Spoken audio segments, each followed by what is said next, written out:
গোপালকে ধরা এত সোজা নয়।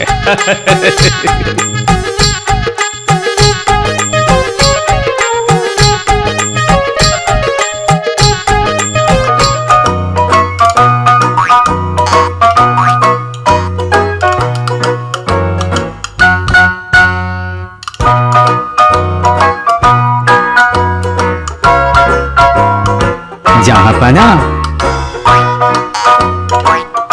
বাজিমাত, এবার রাজা তোমার পালা। জাহাপানা, বিরক্ত করো না উজির, দেখছো না আমি কাজ করছি। মানে কৃষ্ণচন্দ্র এখনো জমে থাকা খাজনা শোধ করেনি তো জাহাপানা, সেটাই আপনাকে জানাতে এসেছিলাম। কেল্লা ফতে, আমি জিতে গেছি উজির। নিজের সঙ্গে খেলে নিজেই জিতে গেছেন জাহাপানা। আমাদের জাহাপানা যুগ যুগ জিও। থাক থাক থাক, আর তেল মাখাতে হবে না। এবার যেটা বলতে এসেছো সেটা বলে ভালো শুনি। বলছিলাম কি, এই সুযোগে খাজনা না দেওয়ার অপরাধে কৃষ্ণচন্দ্রের রাজ্যটা কেড়ে নিলে কেমন হয় জাহাপানা? উজির, একটু আগে দেখলে আমি রাজা কেটে দিলাম। দেখেছি জাহাপানা। রাজা কাটার আগে আমাকে আরো অনেক গুটি কাটতে হয়েছে, তারপর গিয়ে আমি রাজাকে কাটতে পেরেছি। আর এমন ভাবে কেটেছি যাতে রাজা আর ফিরে না আসে। জাহাপানা, হিয়ালি না করে একটু খুলে বলবেন, আমার মাথায় যে কিছুই ঢুকছে না। এর আগেও খাজনা না দিতে পারার জন্য আমরা কৃষ্ণচন্দ্রের কাছ থেকে কৃষ্ণনগর রাজ্যটা কেড়ে নিতে চেয়েছিলাম, কিন্তু পারিনি। কেন পারিনি বলতো উজির? কারণ গোপাল ঠিক সময়ে এসে মহারাজ কৃষ্ণচন্দ্রকে বাঁচিয়ে দিয়েছিল। ঠিক তাই, এবার আগে গোপালকে সরাতে হবে। গোপালকে সরাতে পারলেই আমাদের রাস্তা অনেকটা পরিষ্কার হয়ে যাবে। এটা আপনি একদম ঠিক বলেছেন জাহাপানা। আমি পুরো চালটা ছকে ফেলেছি উজির। কাজটা ঠিকঠাক করতে পারলেই কৃষ্ণনগর রাজ্যটা আমার হাতের মুঠোয় চলে আসবে। কাজ হয়ে যাবে। এবার আমি কৃষ্ণচন্দ্রের সমাধি দেবো, জীবন্ত সমাধি।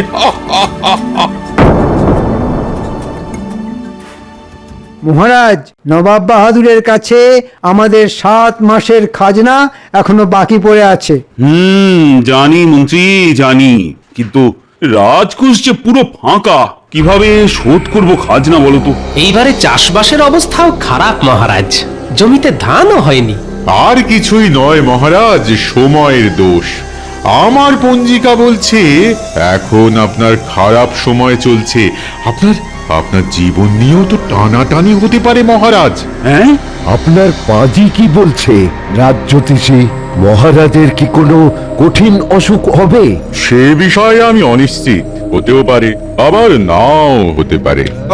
আচ্ছা, ওই যুদ্ধ লাগবে না তো? আর সেই যুদ্ধে লড়াই করতে গিয়ে আমাদের মহারাজ তাহলে তো ভালোই হয়। হ্যাঁ, মহারাজ চলে গেলে এই সিংহাসনে বসবো আমি। আরে কান্না কান্না বন্ধ করো সেনাপতি। আহা, আমি রাজা, আমি কাউকে ভয় পাই না। সাহস করে সামনে এগিয়ে যাব, যা হবে দেখা যাবে। তাই নাকি? আমি কি ঠিক শুনলাম কৃষ্ণচন্দ্র? নবাব বাহাদুর, আপনি কি কৃষ্ণচন্দ্র, আমাকে দেখে ভূত দেখার মতন চমকে উঠলে কেন? হিসেব করে দেখলাম আমি তোমার কাছে 7 মাসের খাজনা পাবো। ওগুলো কবে দেবে শুনি? দিয়ে দেব, সব দিয়ে দেব। আসলে এইবার ওই চাষবাসের অবস্থা না খুব খারাপ নবাব বাহাদুর, প্রজারা খুব বিপদের মধ্যে আছে। তাই এই মুহূর্তে মানে তাদের কাছে খাজনা চাইতে যে আমি পারবো না, তাই মানে।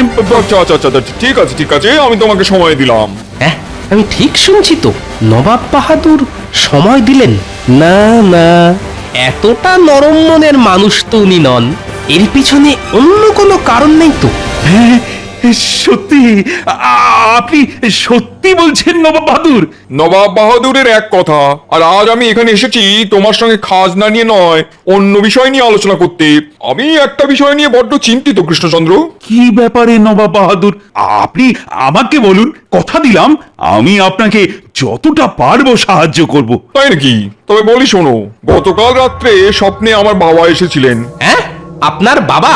মানে আপনার বাবা তো এখন স্বর্গে, মানে উনি তো অনেক বছর আগেই গত হয়েছেন। ঠিক বলেছো গোপাল, গতকাল আমার স্বপ্নে এসে উনি বললেন খুব তাড়াতাড়ি বাংলায় বিপদ আসতে চলেছে। বিপদ? কেমন বিপদ নবাব বাহাদুর? সে বিষয়ে বাবা আমাকে স্বপ্নে কিছুই বলেননি। বললেন জান্নাতে দুধ পাঠাতে, তিনি যা বলার দুধকে বলে পাঠাবেন। আর তাই তো আমি তোমার কাছে ছুটে এলাম কৃষ্ণচন্দ্র। আমি চাই তুমি তোমার রাজসভা থেকে এমন কাউকে দূত হিসেবে পাঠাও যে জান্নাতে গিয়ে আমার বাবার কাছ থেকে জেনে আসবে বাংলায় কি বিপদ আসতে চলেছে। সে কি? এই যে অসম্ভব ব্যাপার। ও সব কিছু শুনতে চাই না কৃষ্ণচন্দ্র, তুমি আমাকে কথা দিয়েছো আমাকে সাহায্য করবে। আমি তোমাকে 3 দিন সময় দিলাম, এর মধ্যে ঠিক করে নাও কাকে জান্নাতে পাঠাবে। আমি জান্নাতে যাওয়ার রাস্তা তৈরি করছি, তুমি তোমার রাজসভা থেকে যে যেতে চায় তাকে আমার কাছে পাঠিয়ে দিও, কেমন? চলো উজির, ওদিকে আবার জান্নাতে যাওয়ার রাস্তা খোঁড়ার লোক খুঁজতে হবে। আর হ্যাঁ, কথা খেলাপ করলে তার পরিণাম কি হবে সেটা নিশ্চয়ই আবার নতুন করে বলে দিতে হবে না, হ্যাঁ?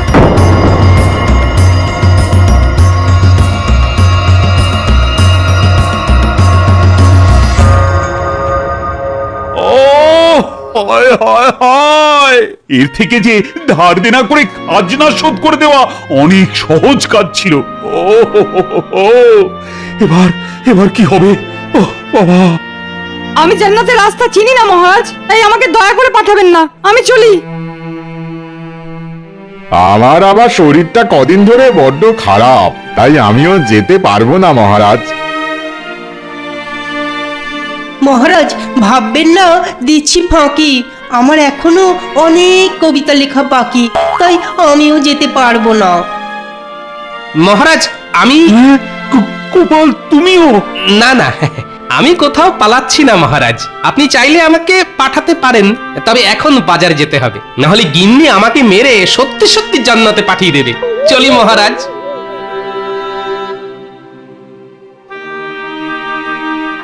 মন্ত্রী! না না, আমি যাব না মহারাজ। 1000 মোহর দিলেও যাবে না? না মহারাজ, একবার জান্নাতে পৌঁছে গেলে ওই 1000 মোহর নিয়ে আমি কি করব? আমি চলি মহারাজ।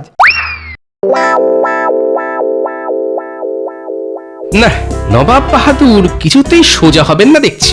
একটার পর একটা ঝামেলা না পাকালে নবাব বাহাদুরের ভাত হজম হতে চায় না। কি আবদার, জান্নাতে যেতে হবে। দাঁড়ান না, হ্যাঁ এবার দেখাচ্ছি মজা। ওদিকে চিন্তায় মহারাজের খাওয়া দাওয়া বন্ধ হলো বলে।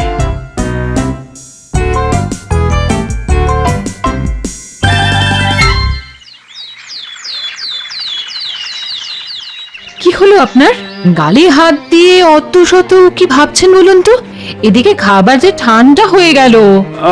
আমার আজ খিদে নেই রানী, আমি খাবো না। হ্যাঁ কেন? কি হলো আপনার? দাঁড়ান দাঁড়ান বলছি মহারাজ, দাঁড়ান।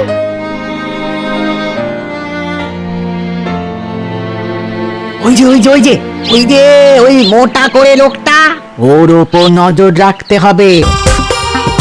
গোপাল কোথায় যাচ্ছে, কি কি করছে, সব খবর নবাব বাহাদুরের চাই। তারপর সময় বুঝে গোপালকে সরিয়ে দিতে পারলেই রাজা কৃষ্ণচন্দ্র একা একা হে হে। এইবার নবাব বাহাদুর এমন ছক কষেছেন যে ফাঁক খুঁজে গলে বেরিয়ে আসা অসম্ভব। তবে আমি আজ থেকেই কাজ শুরু করে দিই। সে আর বলতে।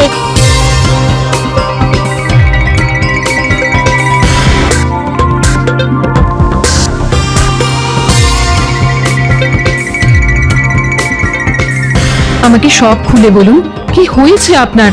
বিপদ রানী, বিপদ, মহা বিপদ। কিসের বিপদ? আজ সকালে নবাব বাহাদুর এসেছিলেন আমাদের রাজসভায়। উনি এসে বললেন, গতকাল রাত্রে স্বপ্নে আমার বাবা এসেছিলেন, বললেন খুব তাড়াতাড়ি বাংলায় বিপদ আসতে চলেছে। কেমন বিপদ নবাব বাহাদুর? বললেন জান্নাতে দুধ পাঠাতে, তিনি যা বলার দুধকে বলে পাঠাবেন। আমি চাই তুমি তোমার রাজসভা থেকে এমন কাউকে দূত হিসেবে পাঠাও যে জান্নাতে গিয়ে আমার বাবার কাছ থেকে জেনে আসবে বাংলায় কি বিপদ আসতে চলেছে। এবার তুমি বলো রানী, একজন জীবিত মানুষ কিভাবে জান্নাতে যেতে পারেন? নবাব বাহাদুর আমাকে 3 দিন সময় দিয়েছেন, আর যা করার এই 3 দিনের মধ্যেই নাকি করতে হবে। না করতে পারলে এবার কি হবে? কাকে পাঠাবেন কিছু ঠিক করলেন? গোপাল বাদে কেউ যেতে রাজি নয়। সবাই সবাই অজুহাত দেখিয়ে যে যার মতন সরে পড়েছে। আমি বলি কি, আপনি গোপালের সঙ্গে একবার দেখা করুন। গোপালের মাথায় অনেক বুদ্ধি। প্রত্যেকবারের মতন এইবারও গোপাল নিজের বুদ্ধির সাহায্যে আমাদের কৃষ্ণনগর রাজ্যটাকে ঠিক বাঁচাবে, দেখবেন। ঠিক ঠিক বলেছ না, ঠিক। আমি গোপালের সঙ্গে একবার কথা বলে দেখি। আবার কোথায় চললেন? গোপালের বাড়ি। হাতি যে এখন একদম সময় নেই রানী।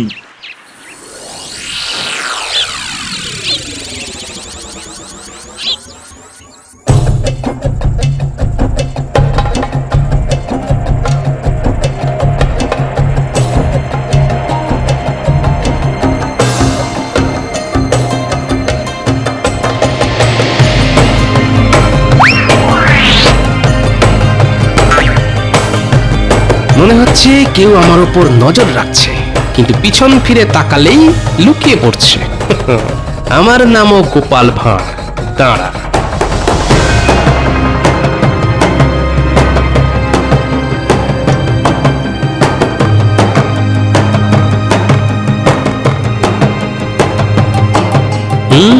ঠিক তাই, কেউ আমার পিছু নিয়েছে, কিন্তু কে হতে পারে? লোকটাকে দেখে মনে হচ্ছে নবাবের লোক। না, আমাকে একবার কেলে পচার সাথে দেখা করতে হবে।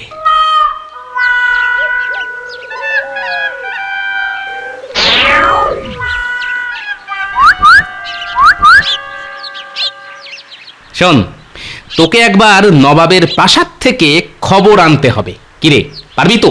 হ্যাঁ গো গোপাল দাদা।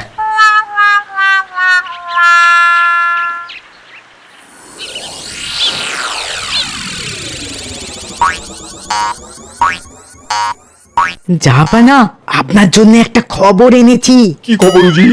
একটু আগে গুপ্তচর খবর পাঠালো মহারাজ কৃষ্ণচন্দ্র নাকি গোপালের বাড়িতে গেছেন গোপালের কাছে সাহায্য চাইতে। যাক যাক, যেমন ভেবেছিলাম তেমনটাই হচ্ছে দেখছি।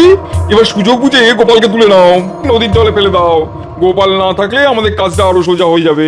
এবার দেখবো কৃষ্ণচন্দ্র কিভাবে তুমি আমার হাত ফসকে পালাও। জুকুম জাহাপানা।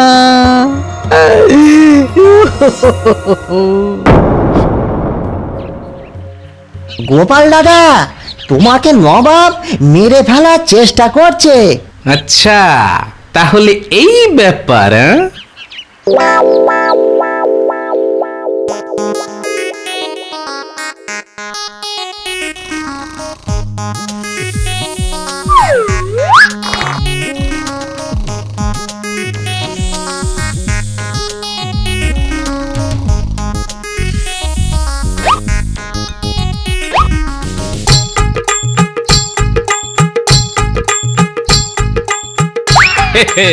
গোপালকে ধরা এত সোজা নয়।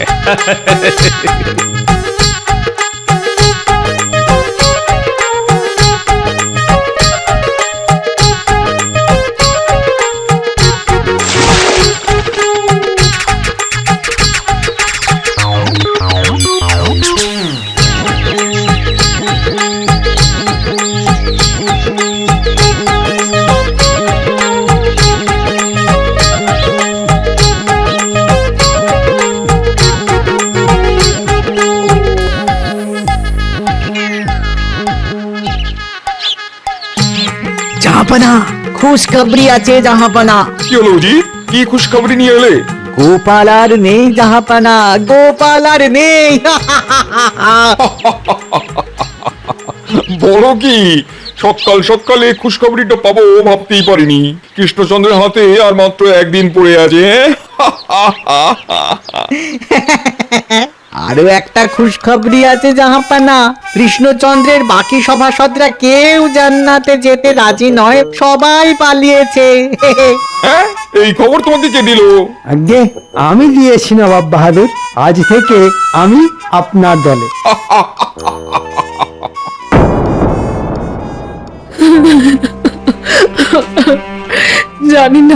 জানি না আপনি আর ফিরে আসবেন কিনা। আপনাকে ছাড়া এই রাজ্য কি করে চলবে মহারাজ? কে চালাবে এই রাজ্য? আমি ছাড়া যে আর যাওয়ার মতো কেউ ছিল না রানী। তাহলে নিজে যাওয়ার এই সিদ্ধান্তটা নিয়ে আপনি মোটেই ঠিক করেননি। আপনি নবাব বাহাদুরকে একটি বার অনুরোধ করে দেখতে পারতেন। দরকার হলে আমি নবাব বাহাদুরের পায়ে ধরে আপনার প্রাণ ভিক্ষা চাইতাম মহারাজ। না না না না, রাজা কৃষ্ণচন্দ্রের রানী হয়ে তুমি কারুর কাছে মাথা নিচু করবে, এ আমি কিছুতেই মেনে নিতাম না। আমি রাজা কৃষ্ণচন্দ্র, আমি কাউকে ভয় পাই না। সাহস করে সামনে এগিয়ে যাব, যা হবে দেখা যাবে। আমি যদি বেঁচে ফিরে আসতে পারি তাহলে আবার দেখা হবে রানী। তোমরা সবাই ভালো থেকো। বিদায় বিদায়। ও মা, তোমাকে তো একেবারে চেনা যাচ্ছে না। তবে এমন ছদ্মবেশ ধরেছি যে সাক্ষাৎ নবাব বাহাদুরও আমাকে চিনতে পারবেন না। বলছি সব ঠিকঠাক হবে তো? আমার বড্ড চিন্তা হচ্ছে জানো, তোমার আর আমাদের মহারাজের জন্য।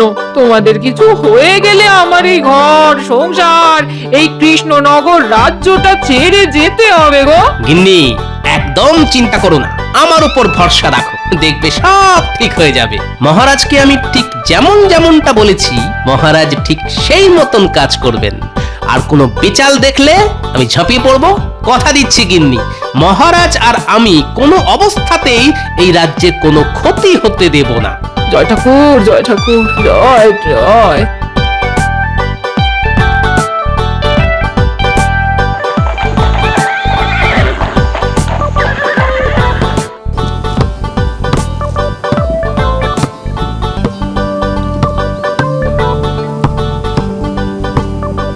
ওই তো নবাবের লোক কাজ করছে, অনেকটাই খোড়া হয়ে গেছে। যাই, ওদেরকে কিছু মোহরের লোভ দেখিয়ে এখান থেকে সরিয়ে দিই।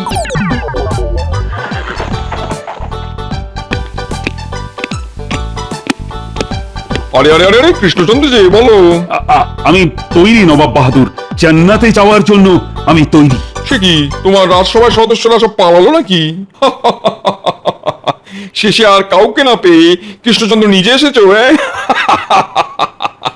দেখো দেখো উজির, দেখো। তাই তো দেখছি জাহাপানা। আমার জান্নাতে যাওয়ার ব্যবস্থা করুন নবাব বাহাদুর। হ্যাঁ হ্যাঁ হ্যাঁ, চলো চলো চলো, ভালো কাজে দেরি করতে নেই।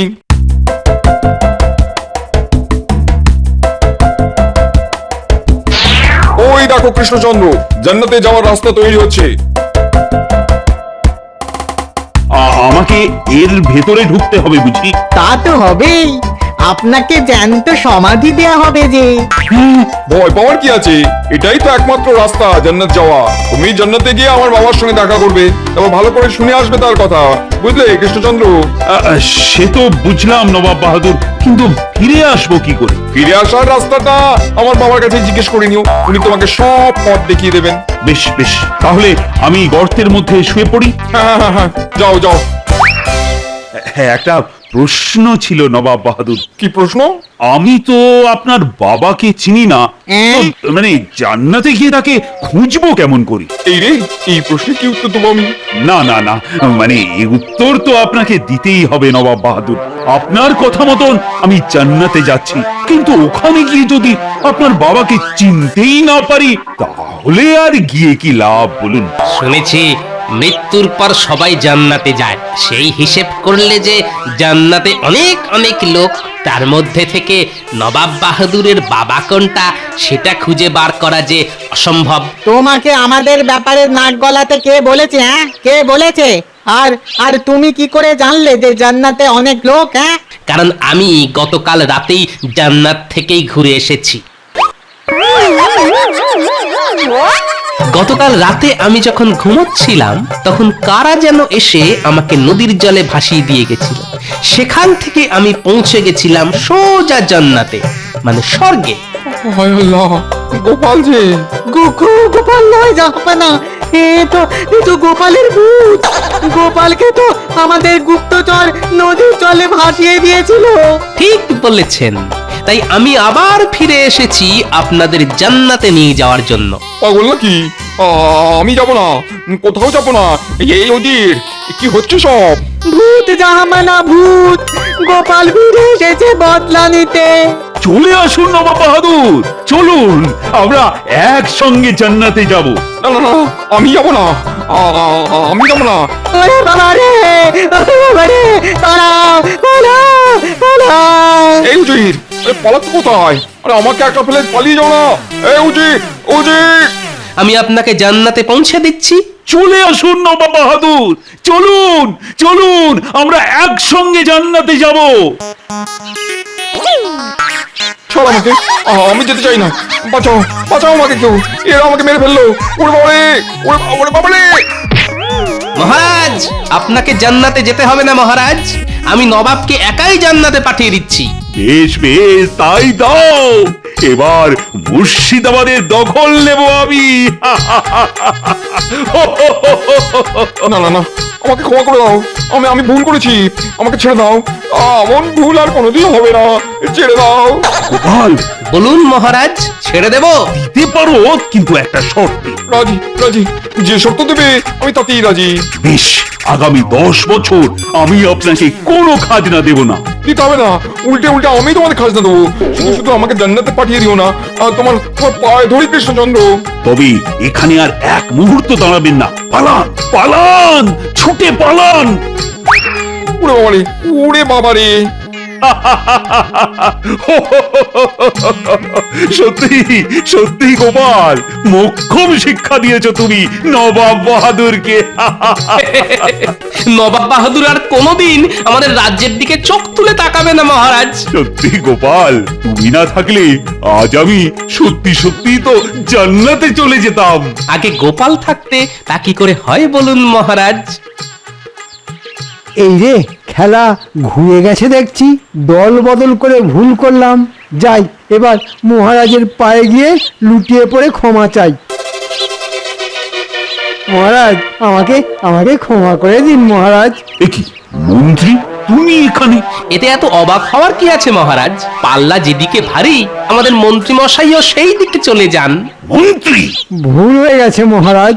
আমি তোমাকে ছাড়বো না, তোমার জীবন্ত সমাধি দেব। ওরে বাবা রে, ওরে বাবা, পালাও, পালাও। ওরে বাবা রে, দাঁড়াও, আর পালাচ্ছ কোথায়? দাঁড়াও, দাঁড়াও বলছি। আরে এই মন্ত্রী, দাঁড়াও দাঁড়াও। এইবারে নবাবের কৃষ্ণনগর রাজ্যটা পাওয়া হলো না। গোপাল বেঁচে থাকতে কোনোদিন পাবেনও না।